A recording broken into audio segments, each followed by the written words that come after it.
Bien, 11 de la mañana con 34 minutos. En la última jornada le contábamos, se han informado de 7.550 nuevos casos de COVID-19 a nivel nacional, lo que significa una variación del 100% si se compara con las 2 semanas anteriores. Bueno, vamos a conversar sobre este aumento de contagios en el país con el jefe del Departamento de Epidemiología del MinSal, Cristian García. Gracias por el contacto, doctor.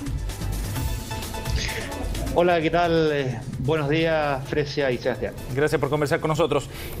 Bueno, doctor, hemos visto este aumento en los casos. Hoy día veíamos cómo el número de casos activos, por ejemplo, personas que hoy día están portando la enfermedad y en condición de contagiar a otros, ha subido un 25% respecto a una semana atrás. El aumento ha sido sostenido. ¿Cuál es la proyección que están haciendo ustedes respecto a la tendencia que va a seguir esta curva y a dónde podría llegar además esta nueva ola?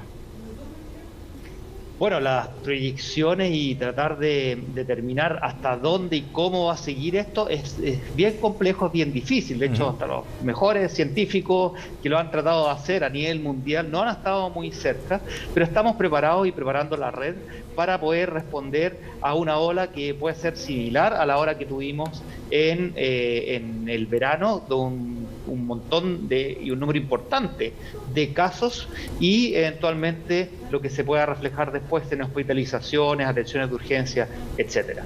Ahora, los estados de urgencia o pacientes que ocupan camas críticas en estas semanas y en esta nueva ola incluso, doctor, son mucho menos, ¿no? Y eso va directamente a la vacunación y al desarrollo de esta que va en aumento, pareciera ser así por lo menos. Bueno, pero tenemos que tener siempre mucho cuidado porque los casos graves, incluso también los fallecidos, demoran en aumentar algunas semanas posterior al aumento de los casos. Si bien estamos en una situación que está bien, pero es esperable que tengamos casos que se vayan complicando a lo largo que pase el tiempo después de esta alza importante que hemos visto. Así que en ese sentido el llamado también es a mantener, a seguir vacunándose, a seguir protegiéndose, porque de esta manera podemos evitar justamente los casos más graves, hospitalizaciones en UCI y por supuesto fallecidos. Doctor, ahora, ¿hay alguna explicación que ustedes ya tengan esbozada respecto a lo que está ocurriendo? ¿Era un escenario que era inevitable o hay otras razones que pueden explicar por qué estamos nuevamente con una oleada tan fuerte como esta? Algo que es fundamental dentro de esto que estamos viendo ahora es que ya predomina una subvariante. Lo que hemos tenido durante todo el 2022 es la variante Omicron, que es una variante que es más contagiosa que las anteriores, y que la subvariante que está ahora, la BA2, que ha sido la predominante desde finales de marzo, principios de abril, que se empezó a detectar y ya está siendo la más importante dentro de nuestro territorio, es mucho más veloz, se transmite con muchísima más velocidad y eso es importante tenerlo muy claro y es una de las principales explicaciones de por qué hemos tenido esta alza de casos desde algunas semanas. Y si estamos frente a una variante que es mucho más veloz en su contagio, ¿es necesario revisar en función de esas características el plan que se ha establecido y las medidas que se han implementado en esta nueva gobernanza de la pandemia, doctor?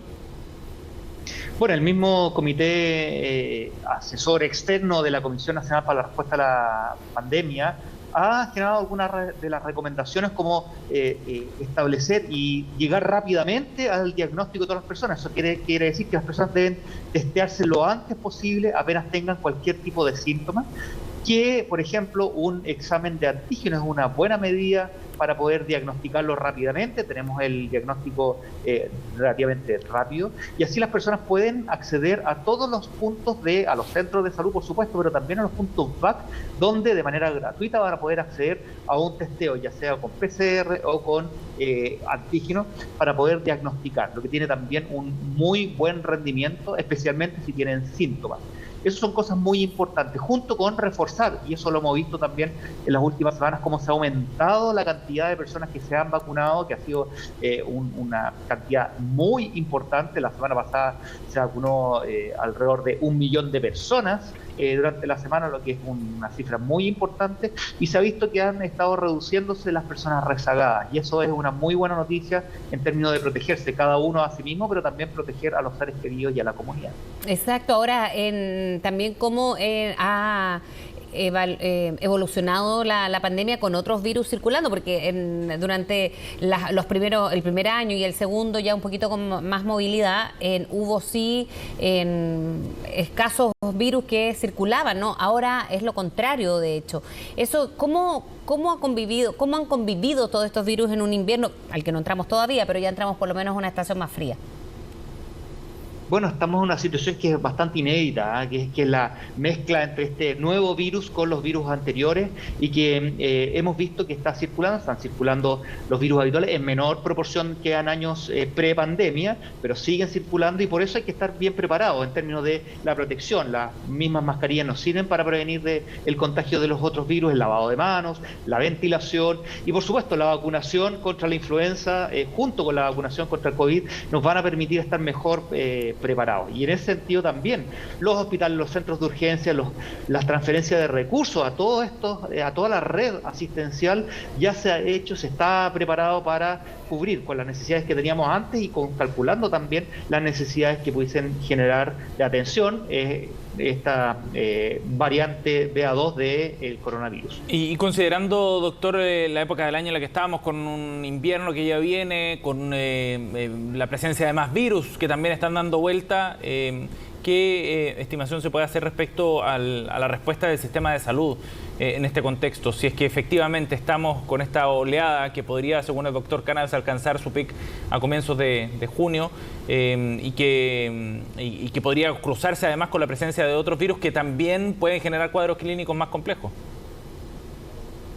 Sí, es posible, más vamos a ver cómo surge. Nosotros vamos a recién estar estableciendo cuándo se llegó al punto más alto de casos de manera retrospectiva. Vamos a estar mirando hacia atrás. Es muy difícil decir exactamente cuándo se va a llegar, y eso ya tenemos experiencia en que ha sido muy difícil proyectar eso, pero sí lo importante es la preparación de poder responder en términos de generar, la vacunación para proteger a la población. Se han establecido nuevos puntos más horarios para poder vacunarse.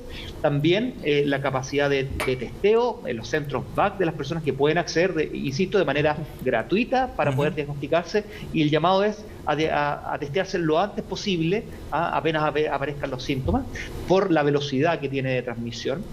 Y en ese sentido también la red asistencial está preparada ya con la transferencia de recursos para urgencias, testeos, y también para el caso que haya que reaccionar con los casos graves, como además lo teníamos en los inviernos previos a la pandemia, con algunas complicaciones, especialmente en las personas de más riesgo, como son las personas mayores y los niños más pequeños, que pueden necesitar mayores cuidados más críticos, y puede ser un poco más complicado. Pero la red está reaccionando para eso, está preparada, y hemos empezado ya la transferencia de recursos hace varias semanas para justamente dar respuesta al coronavirus, pero también al resto de los virus que circulan. Sí, y en ese sentido también ya se está hablando que el 2025 podría crearse en Chile la vacuna, o estar lista ya la vacuna contra el sincicial.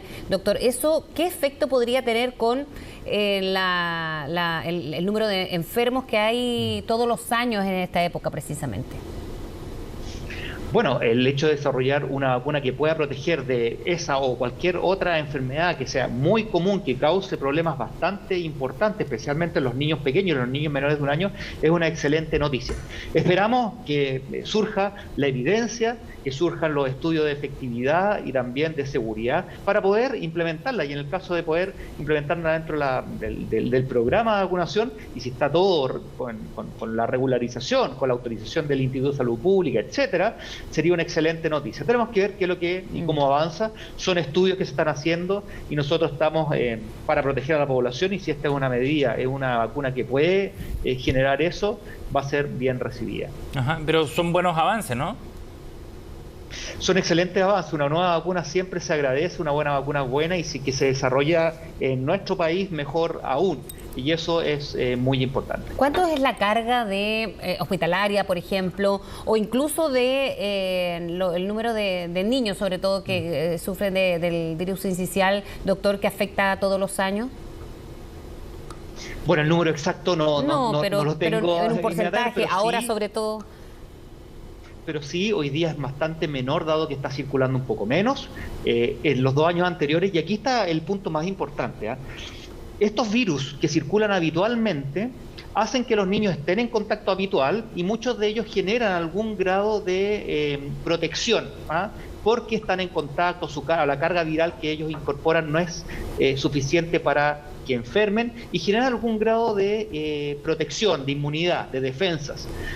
Y eso pasa año a año y muchas veces existe esta inmunidad cruzada y los niños pueden estar mejor protegidos. El problema que hemos tenido una población de niños pequeños que están prácticamente vírgenes a estos virus, que durante 2 años prácticamente no circularon, y eso puede generar también mayores problemas, dado que no tienen esta protección que se estaba generando de manera natural en años anteriores. Y eso hay que ser muy cuidadoso y ese es el llamado a estar muy atentos los papás, a los niños con dificultad respiratoria o que empiecen con sintomatología, que puede ser COVID, sí, pero también pueden ser estos otros virus. Y eso debe hacerlos consultar a un profesional de salud de manera inmediata. Bien, doctor Cristian García, gracias por conversar con nosotros esta mañana, muy amable. Gracias, doctor, que tenga buen día. Muchas gracias, muy buen día para ustedes también.